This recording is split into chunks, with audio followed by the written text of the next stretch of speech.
আমাদের মনে সবসময় একটা প্রশ্ন এসেই থাকে, এই জীবন, এই জীবন যা কিনা ঈশ্বর আমাদের দিয়েছেন, একটা জীবন। ঈশ্বর এক আত্মা দিয়েছেন পৃথিবীতে বাঁচার জন্য। যতদূর আমরা জানি আমাদের কাছে একটাই জীবন রয়েছে। আমরা ভাবি এই জীবন গুছিয়ে কিভাবে রাখা যায়। প্রত্যেক মানুষ ভাবেন যে আমি কি করি যাতে এই জীবনকে গুছিয়ে রাখা যায়, কিরকম কর্ম করব, কিরকম পুণ্য করব, কি ধরনের শাস্ত্র পড়ব যাতে আমি সেই জ্ঞান অর্জন করি যাতে জীবনটা সুন্দর করে তুলতে পারি। আমাদের সমগ্র জীবন কেটে যায় এই প্রশ্নের উত্তর খুঁজতে, সেই শাস্ত্র অধ্যয়ন করতে। এমন অনেক মানুষ তাও বুঝতে পারেন না। আসুন আজ আমি আপনাকে একটা সহজ কথা বলি, যার দ্বারা আপনি নিজের জীবন সুন্দর করবেন। জীবন, জিহ্বা, এদের দুজনেরই হলো একটাই রাশি। জিহ্বা অর্থাৎ আপনার কথা, এই কথাকে সংযত রাখুন, একে সুন্দর করে তুলুন, মধুর কথা বলুন, যতটা সম্ভব একে নিয়ন্ত্রণে রাখুন। আপনার জীবন সুন্দর হয়ে উঠবে। কারণ এই শব্দ হয় অত্যন্ত শক্তিশালী। এটা হলো এমন এক বন্ধন যা আপনার সামনের মানুষকে আপনার ব্যক্তিত্বের সাথে জুড়ে দিতে পারে। তাই এই শব্দ সংযত রাখুন, একে সুন্দর করে তুলুন। আপনার জীবন আপনা থেকেই সুন্দর হয়ে উঠবে। আর আসুন এই মধুর সুন্দর অনুভূতি দিয়ে বলুন, রাধা রাধা।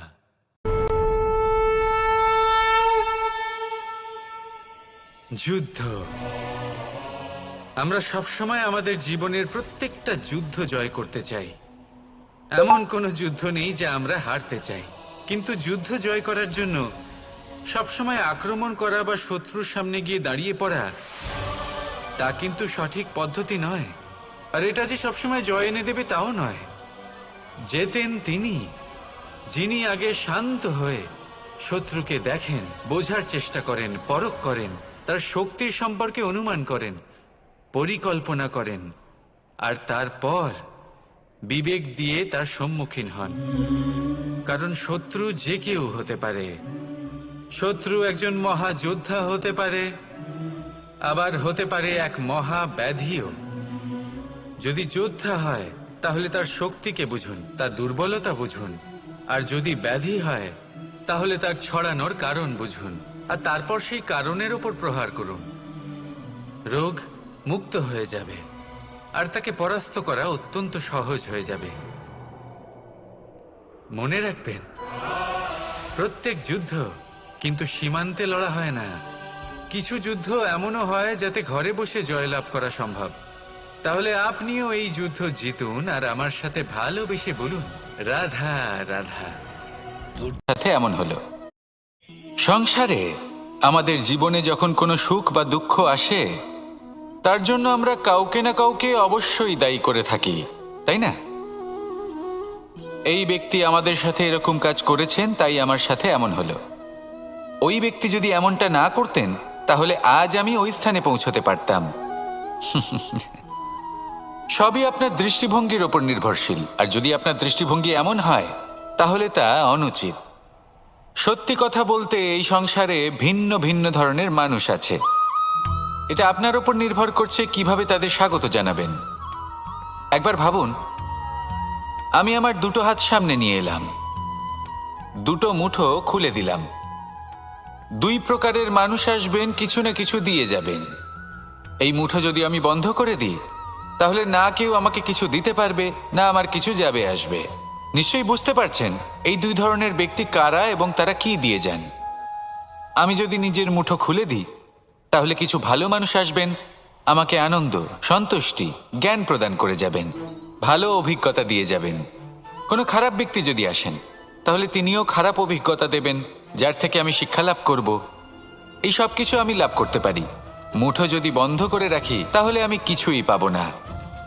দেখুন, এই সংসারে প্রত্যেকের জীবনে এরকম, প্রত্যেকের জীবনে সবকিছুই আছে, ভালো খারাপ দুই মানুষই আছে, ভালো অভিজ্ঞতা আছে, খারাপ অভিজ্ঞতা আছে। নির্ভর করছে আপনার ওপর যে আপনি কি করবেন, এনাদের স্বাগত কিভাবে জানাবেন, কার থেকে কি বুঝবেন, কি শিখতে পারবেন, আর কোন দৃষ্টিভঙ্গি নিয়ে অগ্রসর হবেন। এটাই নির্ধারণ করবে যে আপনার জীবন কেমন হবে। আমার সামনে রয়েছে গরুর দুধ, যা 2 দিন পর্যন্ত ভালো থাকে। যদি এই দুধ গরম করে জমানো হয় তাহলে তৈরি হয় দই, যা 3-4 দিন অবধি ভালো থাকে। যদি এই দইকে মন্থন করেন তৈরি হবে মাখন, যা অনেক সপ্তাহ ভালো থাকে। আর যদি এই মাখন ফোটানো হয় তাহলে তৈরি হয় ঘি, যা বহু বছর ভালো থাকে। মানেটা বুঝলেন? তাপ আর মন্থন। জীবনে যত পরীক্ষায় উত্তীর্ণ হতে পারবেন, যত কষ্টের তাপ সহ্য করতে পারবেন, যত মন্থনের বাধা পেরোতে পারবেন, ততই যশ, শক্তি আর সামর্থ্য বাড়তে থাকবে। তাই কর্ম করুন, কঠিন বাধার সম্মুখীন হন, আর মন্থন করে মন শুদ্ধ রাখুন। মন প্রসন্ন হয়ে বলবে, রাধা রাধা। অন্য কোনো প্রাণীকে কেন নয়? শুধু কি এই জন্যই আমরা চিন্তা করতে পারি, আমাদের কাছে তীক্ষ্ণ বুদ্ধি রয়েছে, কোনো কিছু আবিষ্কার করতে পারি, সেই কারণেই? তা তো অন্য কোনো প্রাণীর কাছেও থাকতে পারে। এমন কিছু পশুও রয়েছে যাদের কাছে তীক্ষ্ণ বুদ্ধি আছে। তাহলে মানুষ কেন? কারণ মানুষের কাছে এমন কিছু রয়েছে যা অন্য প্রাণীর কাছে নেই। মানবতা। মানবতা, যা সর্বপ্রথম এগিয়ে যেতে চাইলেও যদি পথে কেউ ধাক্কা খেয়ে পড়ে যায়, তাকে আগলে রাখতেও জানে। মনে রাখবেন, আপনার সব থেকে বড় পরিচয় আপনার নাম, আপনার সম্পত্তি বা আপনার ধর্মও নয়। আপনার সব থেকে বড় পরিচয় হলো আপনার মানবতা। তাহলে সময় এলে পরে নিজের মানবতার পরিচয় দিন। অন্য মানুষকে সাহায্য করুন, অন্য প্রাণীকে সাহায্য করুন। একা একা পথ চলা হলো পশুদের প্রবৃত্তি। মানুষ হলেন তিনি যিনি অন্যের জন্য প্রাণও দিতে পারেন। মানুষ হলেন তিনি যিনি অন্য মানুষের প্রাণ বাঁচান। সেই মানবতাকে জাগিয়ে তুলুন, আর এই জীবন বাঁচতে শুরু করুন। আর হ্যাঁ, আমার সাথে ভালোবেসে বলুন, রাধা। জীবনে যখনই আমরা কোনো সমস্যার সমাধান খুঁজে পাই না, তখন আমরা কি করি?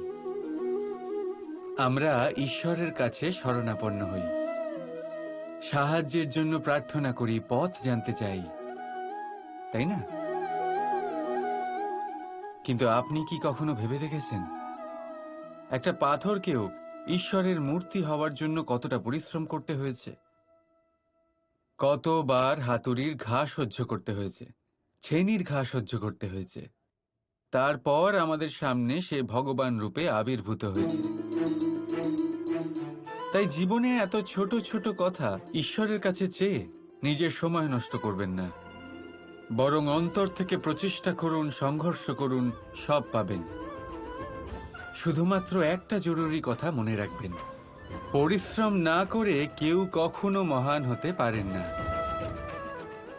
ভগবানের মূর্তিও না। রাধা রাধা। এই ফল দেখতে পাচ্ছেন আপনি?